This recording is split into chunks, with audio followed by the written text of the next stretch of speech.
حضور نے فرمایا ہے جو سورت واقعہ پڑھے اسے فاقہ نہیں آتا. کہنے لگے چاند تو اپنی جگہ چھوڑ سکتا ہے, سورج گر سکتا ہے, تارے ٹوٹ سکتے ہیں, پر مدینے والے رسول کی بات غلط نہیں ہو سکتی. حضور نے فرمایا فاقہ نہیں آئے گا تو انشاءاللہ کبھی بھی نہیں آئے گا. کرنے کا کام یہ ہے کہ ہم اپنے معاملات, اپنی عبادات, اپنی دعائیں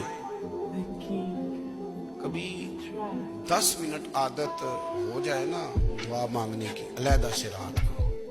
حضور نے فرمایا جو فرض نماز کے بعد دعا مانگے اللہ اس کی قبول کر لیتا ہے. نبی پاک صلی اللہ تعالی علیہ وسلم نے فرمایا اللہ مسافر کی دعا قبول فرماتا ہے. حضور نے فرمایا اللہ مظلوم کی دعا قبول فرماتا ہے. حضور نے فرمایا بیمار سے دعا کراؤ اللہ اس کی دعا قبول فرماتا ہے.